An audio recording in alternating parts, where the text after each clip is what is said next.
Hello. Good morning and good afternoon. Thank you for joining us today to Radware's webinar about application security in the microservices era.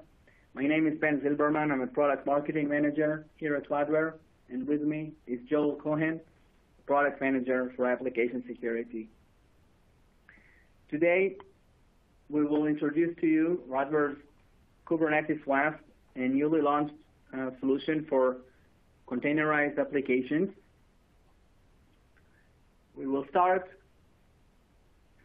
by describing our recent study on application security in microservices, where we will review some of the common practices that organizations are using today and security strategies, tools that are in these environments, and so on. Then we will talk about the challenges in protecting modern applications, go in detail into the Kubernetes WAF itself, what kind of security it provides, what kind of automation capabilities and integration capabilities it has, and we will wrap up with a Q&A session. I invite you to type your questions in the Q&A box throughout the session so we can cover them all at the end. This session is being recorded, so you and your colleagues can later consume it on demand. Just use the same link that you have used to log in now.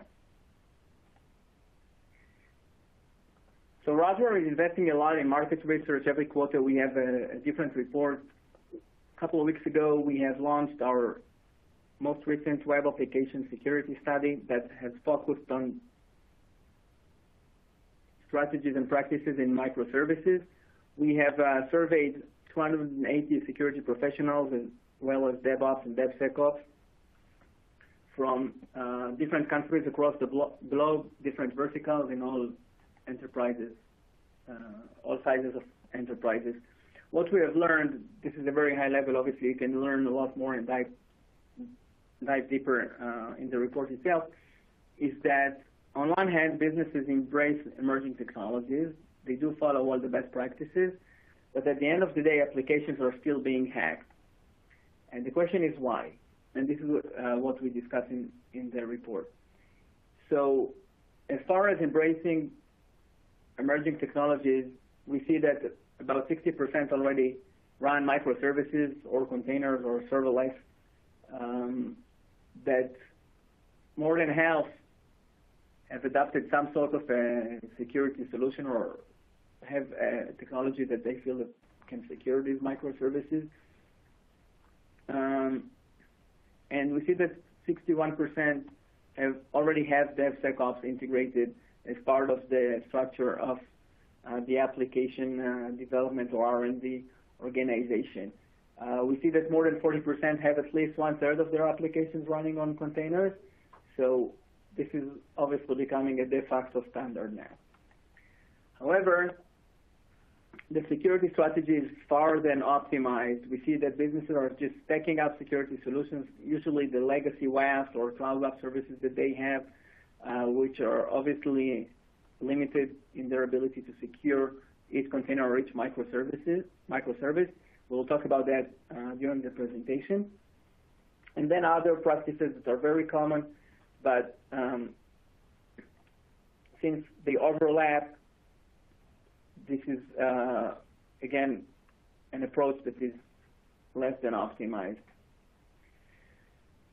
We do see that with that shift of choosing security solutions for microservices or containerized applications, there is a growing influence that we will discuss of the DevOps and DevSecOps on the security decisions. And we do see that they have a very positive perception of the new architectures or these new tools, assuming that they are more secure. 2/3 believe that the open source code is more secure, 68% believe the same about microservices, and 73% say that serverless improves the proactive defense.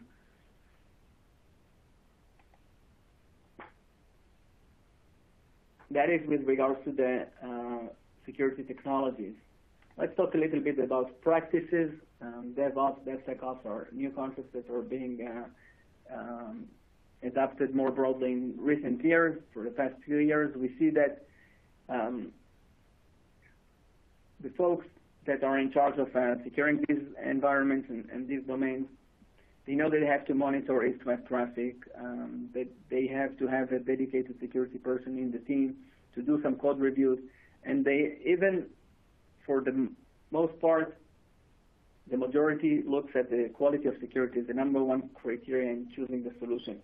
Then it's followed by its ability to integrate into the environment, easy management, visibility, and reporting, and other criteria. But the majority looks at the quality of security as the number one. When we talk about containerized applications, we know that the security is just as strong as the API, because all the communication between the different components in the environment is done by APIs, as well as other services or modules or technologies that are being run as part of that application. And again, we see very high percentages of using encryption requiring authentication for APIs, and yet the bottom line is that applications are hacked. So we see that while businesses embrace the new technologies, even in an optimized way, and follow the business of the practices with that perception, the positive perception of the new environment being more secure by definition, that yields a high sense of confidence. 96% say that they can protect customer PII. 95% say that they have very good collaboration between the security and dev. 85% say that they can detect malicious bots. That also depends on the level of sophistication, of course, but there is the bottom line. And while that is a very positive perception, the bottom line is still negative. 90% said that they suffered a data breach. 88% said that they had any hacking attempt against their application. We see that the most common attacks against applications are access violations and denial of service, followed by injections and cross-site scripting. The repercussions are reputation loss, customer compensation, and stock price. So obviously, there is a real cost, a direct cost, not to mention that if these applications are happening to so many organizations on a weekly basis, if you compare that to the velocity of changes in applications, it's becoming very complex to keep security at all times. Another interesting finding was with regards to the security that is provided by the public cloud providers, such as AWS, Azure, and others. So 2/3 say that they aren't clear where the boundaries of responsibility are. Normally, if you would ask the public cloud provider, they will say that they take care of securing the infrastructure, while the data and applications that are running on it is in the hands of the organization. However, 56% said that they have experienced data exposure that is caused by the misunderstandings, and we do see the diminishing trust in the security provided by the cloud provider. More about attacks and the threat landscape. 75% suffered bot attacks. A third suffer from such attacks on a weekly basis. Which bot attacks are we talking about? Account takeover, credential stuffing, credential cracking or brute force, account creation, and other forms. Web scraping is a plug across the board where data is being copied or scraped. Denial of inventory, especially for e-commerce businesses and others that sell goods online. If you think of airlines, ticketing systems, hotel chains, and so on and so forth, bots just hold the inventory. Real users cannot make any purchases. Other bot attacks are application layer DDoS, payment data abuse, and even security monitoring analytics. So there is a very strong need to sophisticated or to an intelligent bot management solution that can cope with human-like bots that can generate human-like activities, bypass CAPTCHA, make nonlinear mouse movements, and so on and so forth.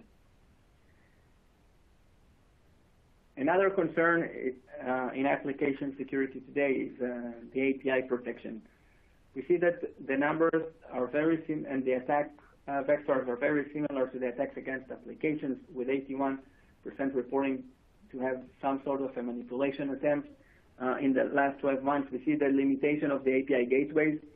To prevent that, they're good in authentication and IP filtering, and this is more or less where the security ends. Other attacks cannot be prevented by API gateways, and this is where another integrated solution has to come in place. We see that the most common attacks are the access violations, denial of service, irregular expression, and protocol attacks. Another interesting finding, the shift of DDoS or denial of service attacks is moving from the network layer to the application layer. Some of the attacks are volumetric, such as the HTTP or HTTPS flood. We see that most of the businesses, around 70%, suffer that on a daily, some daily to a monthly basis. Other attacks just can be low and slow attacks, just on the TCP connection, with sending the bits very, very slowly and consume the resources, maintaining all the connections open until the application reaches a denial of service state. And other attacks are usually taking 100% or more of the application resources, such as the CPU or the memory, and again, the application reaches a denial of service state. So that is another requirement from a possible solution. So going back to our findings, everybody is doing everything by the book. They get the new technologies, they follow the practices, but the applications are hacked. Why? Mostly because this is a moving target.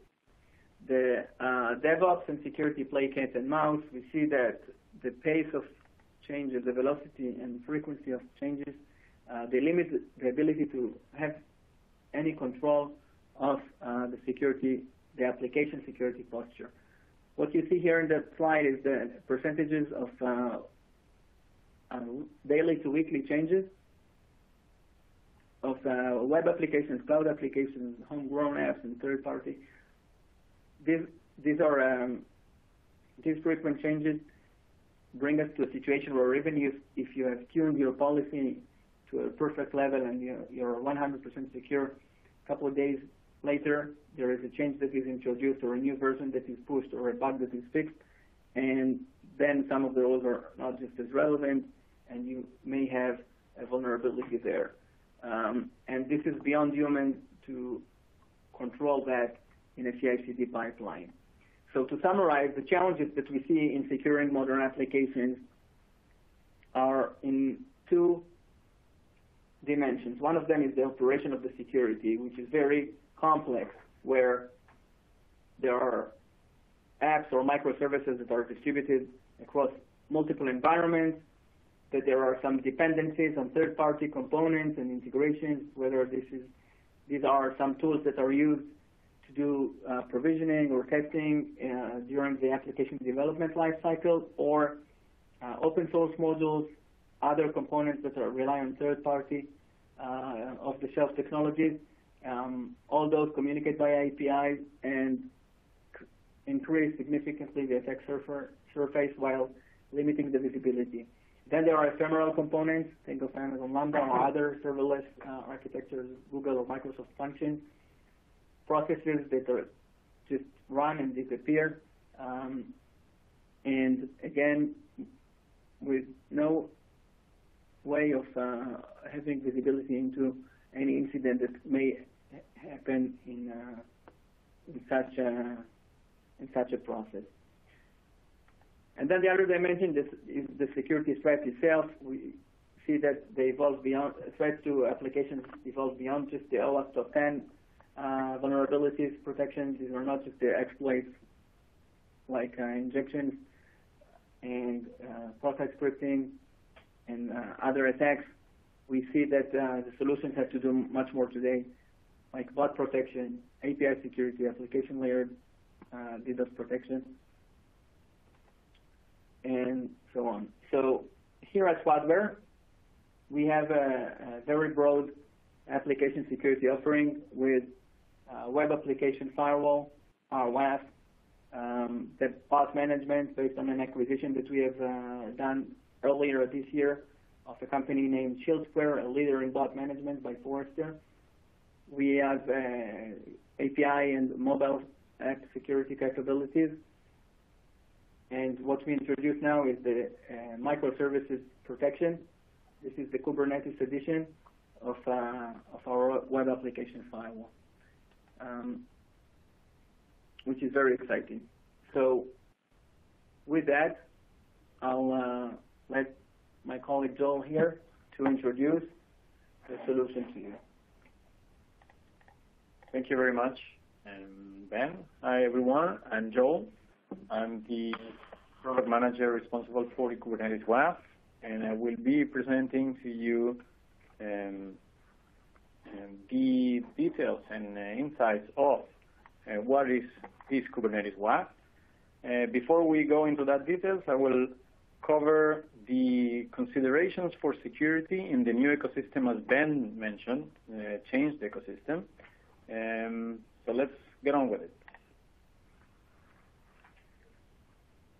First, there is a few changes that we're seeing talking about more about microservices and not monolith. By monolith, I mean the term that is used today for the way that apps were built until recently, meaning a single process or a large application, or you can say one block application.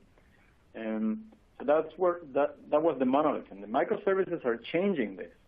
They are separating the monolith elements into different processes or services, as we call them, each service being small and scalable independently. And the advantages that there are out there from this move, some of you already experiencing them, some of you are soon going to experience them. We see many businesses moving to this, and the advantages are clear. It's a smaller footprint. You may scale the services that need it and not scale the rest. It's completely independent of any underlying architecture, and it's very flexible. For example, you could develop every service separately, even in different programming languages. And it fits perfectly into your continuous integration and continuous deployment scenarios and pipelines. In addition to this, we're seeing a change in the traffic patterns that need to be secure. There is a difference between north-south and east-west traffic. North-south traffic is the one that describes the client-to-server traffic that moves between your data center and the location outside of your data network. The reason it's called north-south is because it's usually illustrated vertically in the network diagrams.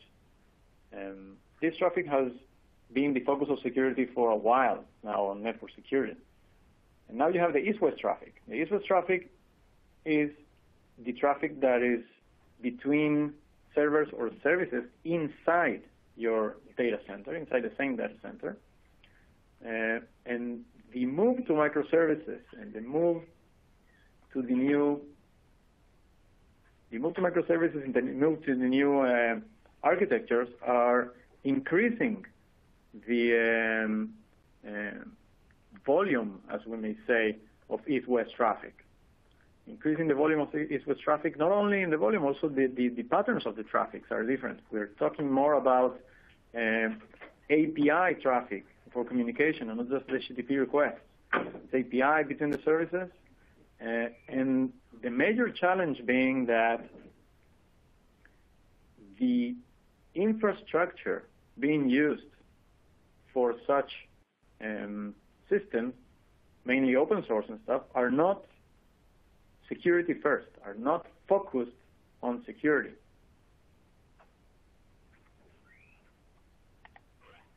And as mentioned, the volume of API has increased not only because of this east-west traffic and and shift to microservices, but also on the different applications that we now see for API communication. It's very varied applications for API, from IoT applications or machine-to-machine communication to all the way to mobile apps that change frequently. And this poses a great challenge on the security side.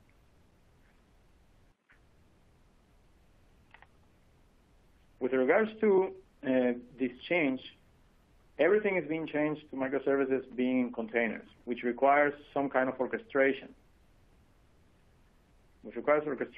And the tool of choice that we're seeing today for orchestration is Kubernetes. As you can see in this diagram, every one of the rows marked with a green check mark is essentially a Kubernetes environment, being it Azure Kubernetes Service, or being IBM Cloud Kubernetes Service as a managed service, or being Google Kubernetes Engine, even Amazon Elastic Kubernetes Service. All those are based on Kubernetes. In addition to the obvious Kubernetes environments being deployed on-prem. Every business can use its own Kubernetes deployment on-prem.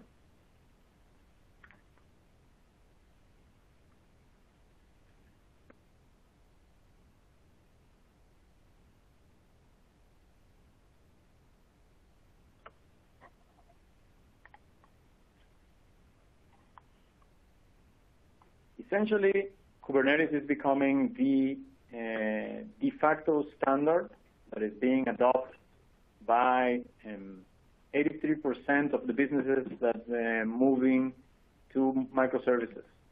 And as you can see, it's part of the new requirements for security. Every business that wants security now has, as a requirement, the need to have interoperability with the Kubernetes environment. You need also easy integration with common software for provisioning, for testing, visibility tools, every kind of tool that you use in your CI/CD pipeline. In addition, we see the requirement of having only one single point where the TLS is terminated in the environment. And businesses don't want to spread their certificates all over the place as needed on previous solutions.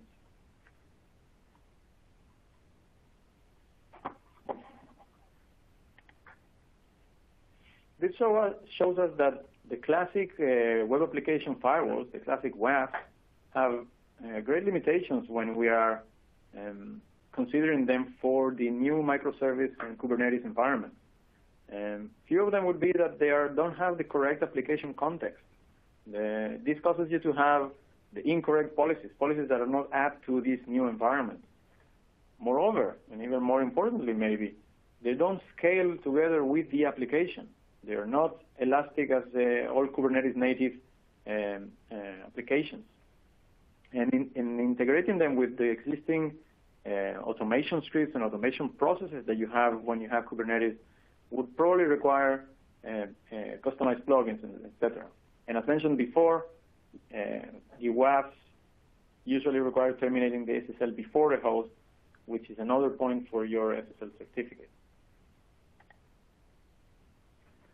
There are Kubernetes security solutions out there, but they mostly focus on container security for looking for vulnerabilities on the images themselves. They are very limited to what they can detect and find. They usually do not protect against advanced attacks that cause data theft or API attacks and that sort of sophisticated attacks. They do not provide any auto policy generation. They have usually a limited coverage of the types of attacks that they can detect and prevent. And some of them even have limited visibility, little visibility into what's going on in the system. So now that we have discussed this part, let's see what the Radware Kubernetes WAF is all about. Radware Kubernetes WAF will help you protect data and applications with zero effort in a Kubernetes environment. We do that basically because we provide the application security into each container with the pod, inside the pod of each microservice that we're protecting. We provide positive and negative security models, preventing both north to south and east-west violations, regardless. And as mentioned, we allow easy integration with the automation processes, be it DevSecOps processes or DevOps processes. It's simply perfectly tailored to work in the Kubernetes environment. We scale, we're elastic, we earn from the availability, we gain from the availability of Kubernetes native applications, since Kubernetes WAF is completely native and scaling together with the microservice. In addition, we provide granular visibility both for security teams and also for the DevOps teams, being security events or policies that the team needs to see, or any other operation statistics like telemetry on the application, network statistics, latency results. In short, we can say that Kubernetes WAF will enable secure application development life cycles in Kubernetes service mesh systems without compromising any CI/CD efforts that you have now. Now, Kubernetes WAF allows managing the security both via the Kubernetes native APIs and CLI, in addition to its own web UI portal.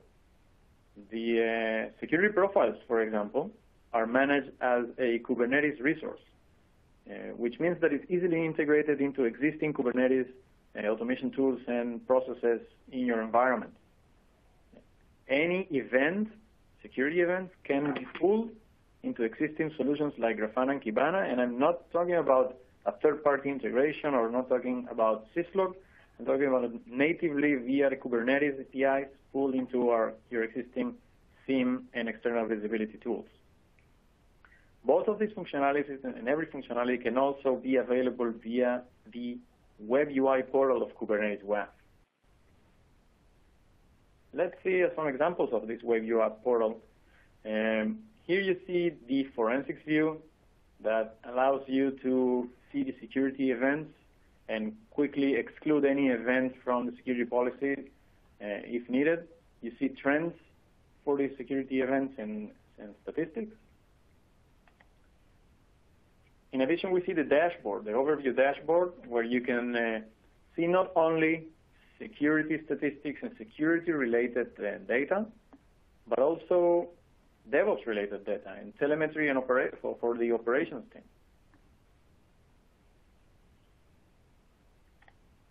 Now let's see what actually is included inside. What's the security offering that we include inside the Kubernetes WAF?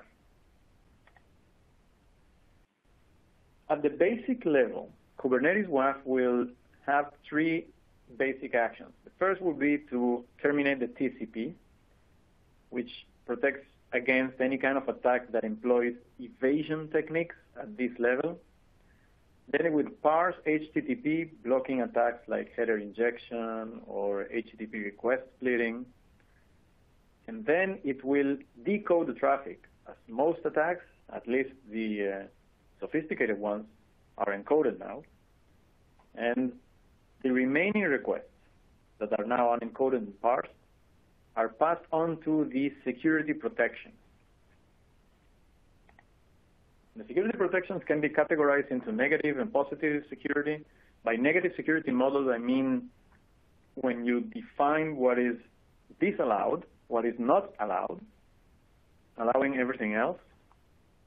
And the negative security protections of Kubernetes WAF would be the signature engine and expression engine, which are inspired and based upon Radware's OWASP app wall for the protection engine. And they provide protection for cross-site scripting, or OS commanding, and all sorts of known types of attacks that are out there. In addition, we have the data leakage prevention and sensitive data masking engine and the Layer 7 blacklist.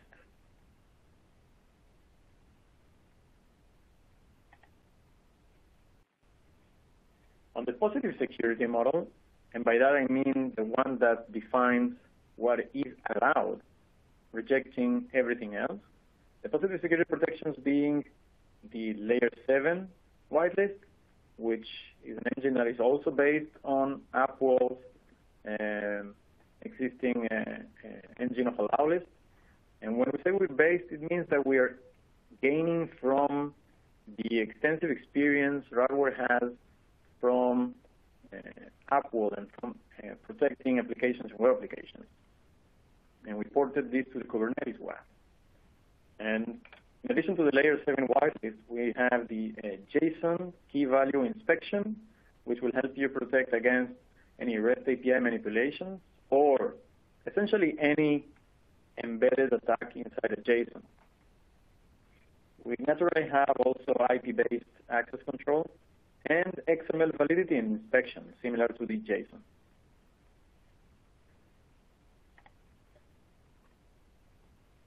In addition to positive and negative security models, we have behavioral protections. And behavioral protections are not rules or positive security models. It's more like a flow or tracking over time of behaviors of actors that needs to be acted upon. So we have here the behavioral analysis, which is based on AppWall's activity tracking engine, and the correlation engine, which is inspired also from AppWall's source blocking. Both will help you protect against persistent or repetitive attack sources, which is something that is not easily accomplished with positive and negative security protections.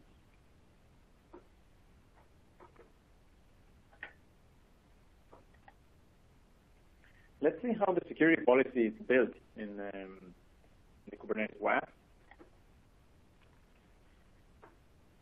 When you deploy Kubernetes WAF, you can choose to use one of the 3 templates that are provided with the installation package.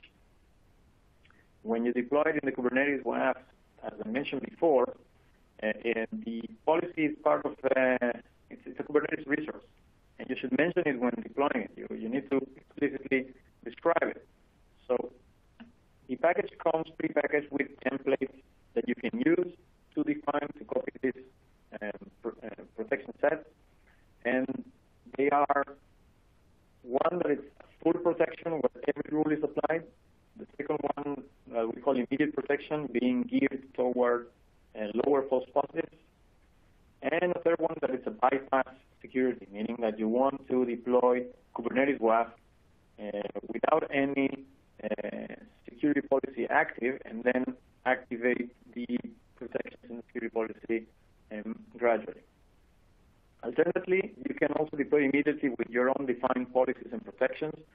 You may define this via the CLI when deploying, or you may define it via the web UI portal.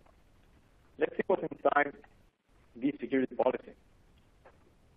As mentioned, the security policy is managed as a resource in Kubernetes, meaning that any change that you do via the web UI portal is essentially done on this resource. There is no API between them. It's directly done on the resource. You can manage them both at the same time via API, Kubernetes API, or via the web UI portal.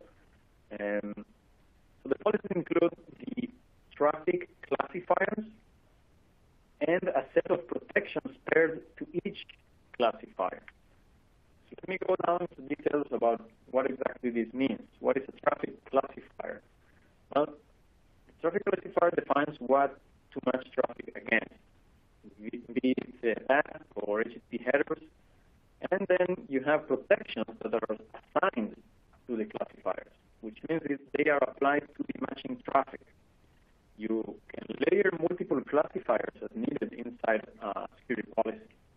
This allows you great flexibility on the security settings.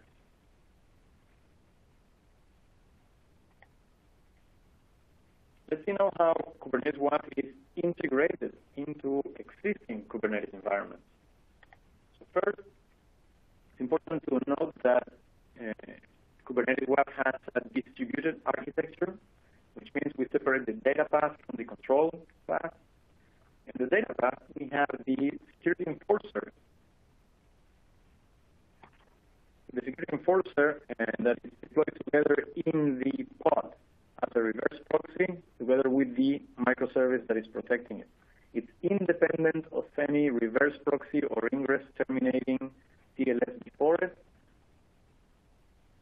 And on the control path, we have the management, of course, in the backend, which is also added natively to the same Kubernetes environment. It's the same Kubernetes environment that you are deploying the Kubernetes WAF enforcers. This allows you the elasticity and the high availability that you gain from being on the same Kubernetes environment. And it allows you also integration into DevOps and SecOps processes that are already in place in your system, also to the management and control path. So let's see an illustration how this is played. So here you can see a microservice inside its own pod in a Kubernetes environment which uses Istio for this example and has an Envoy sidecar proxy. And in such an example, the Kubernetes WAF reverse proxy would be placed before the microservice, in between. Notice that the TLS is terminated by the entity before it, by the Envoy sidecar that is before it, and the Kubernetes WAF reverse proxy will be in the same pod. But this same setup could also work with other non-Istio environments or whichever other Kubernetes architecture you choose to have for the service mesh. You can see here an illustration of an Nginx ingress controller environment that terminates TLS before any pod in the Kubernetes environment, and our reverse proxy would be still placed on the same pod with the microservice.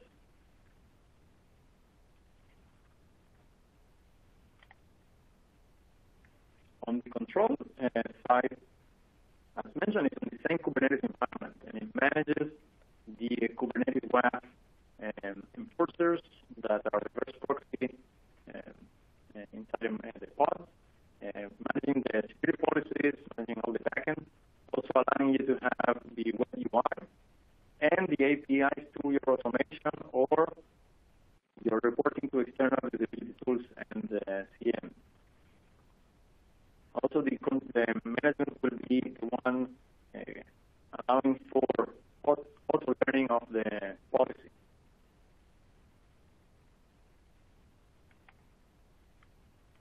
Summarize about Kubernetes WAF, most important key things to take away from here is that Radware is the only vendor to combine positive and negative security applications for Kubernetes. Okay? Negative and positive security models on the Kubernetes applications. We're the only ones to offer auto policy generation and optimization on applications that are in Kubernetes. We also are the only ones that provide data leakage prevention and protection across web applications and APIs that are in these Kubernetes environments. And as mentioned, we easily integrate into any CI/CD pipeline or automation processes that you may have with a local management that you have on your Kubernetes environment.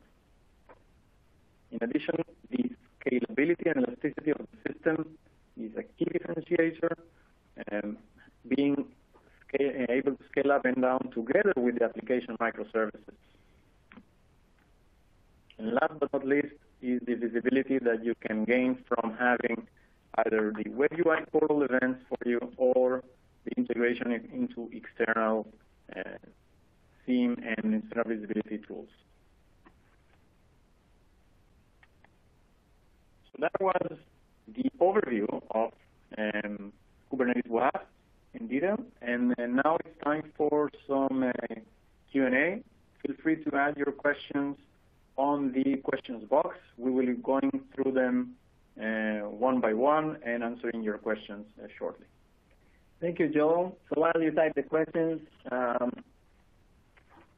would like to just remind everybody that obviously We thank you for your time. What we did here, and we also shared with you some of the upcoming features and plan enhancements that we do. So we took our market-leading web application firewall that has been in the past recommended by NSS Labs and certified by ICFA Labs, and we added the capabilities that will make it fit into the Kubernetes environment, the APIs, so Kubernetes can control it, and obviously the advanced automation. So now we have not only the unmatched fit into the system, but also unmatched security offering with positive and negative security models, with also policy generation and optimization, self-tuning mechanisms in it, data masking to protect sensitive data that is being shared from the containerized application, and obviously visibility to both the DevOps and the security team. So the first question being here, if I have a WAF now, do I need both a WAF and a Kubernetes WAF? So this is a great question. Thank you. Let me explain. Kubernetes WAF is a WAF for the Kubernetes environment. And the classic WAFs are not up to the task of securing Kubernetes environment. You could, in theory, have a Kubernetes WAF placed completely in front of your ingress before the Kubernetes environment, but this will not give you the desired solution as mentioned in the slide with the limitations, because we will not be in the same application context, you will not scale together, and you will have to split your security certificates also on the existing WAF. By deploying the Kubernetes in each, our Radware Kubernetes WAF in each pod, you can obviously have the level of granularity and the more accurate learning mechanism, and reduce false positives, and obviously enjoy that. If you think of a WAF that is installed before that environment, there will probably be some exception handling and some labor involved in tuning it. And by deploying the Kubernetes WAF, which is controlled by Kubernetes, you can also not only improve your security, but also reduce the labor and the overhead management that a regular WAF requires. The next question is this solution available only for public cloud environments? So this is a great question. As mentioned, this is a solution for Kubernetes environments. Being if you have your Kubernetes environment in one of the managed service Kubernetes cloud environments, it fits there. And if you have your on-premise Kubernetes environment locally, it also fits there. It's not a cloud managed service. It simply fits on wherever you have your Kubernetes environment.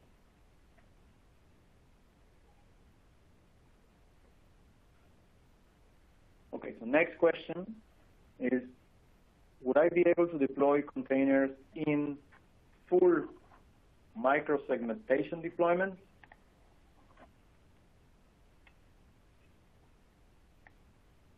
Using the Radware WAF. So again, this is a Kubernetes native application. So any kind of deployment that you choose in the Kubernetes environment, it doesn't matter how you segment your applications or a service, as long as it's a Kubernetes environment, this is the solution that will fit there.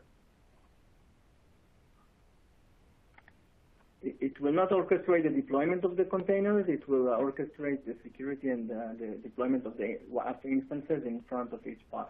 Correct. It's not a container orchestration solution. That's Kubernetes itself. We are the security that you add on top of that.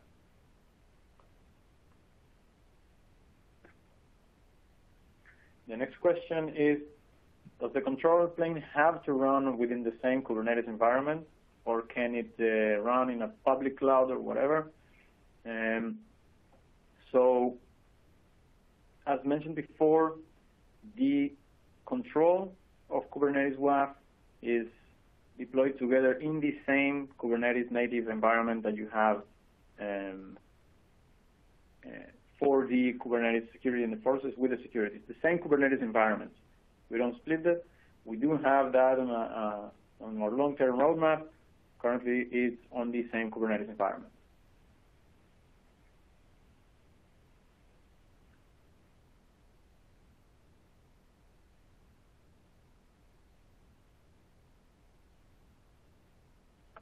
Next question is, are there similar solutions available? So this is a great question.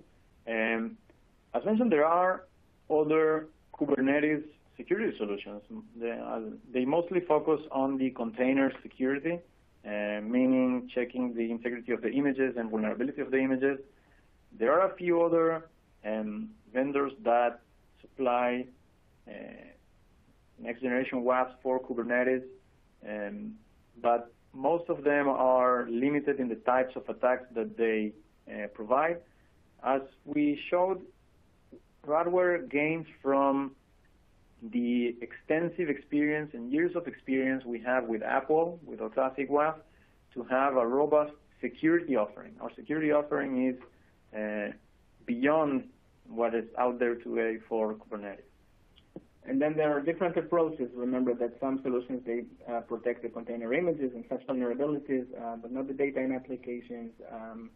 We talked about WAFs, regular WAFs or a cloud WAF service being deployed in front of or outside of the Kubernetes ecosystem itself, which also has a limitation. And then there are other ways to do security, like doing the code reviews and static or dynamic security testing, which is obviously part of the process, but does not yield the same results and the same complete security that the Radware Kubernetes WAF does.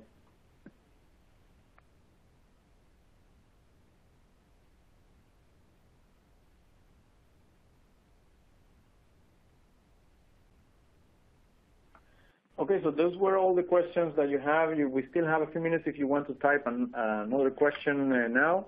I remind you, I saw several questions. Yes, this webinar is being recorded and will be made available through you to the same links. We encourage you to, if you want to learn more, go to our website or talk to your local rep.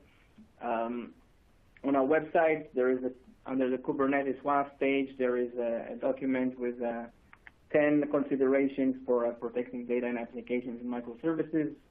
You can take that as a checklist and get yourself more familiarized with our solution. And obviously, we will be happy to hear more from you soon and have a conversation about securing your Kubernetes environment.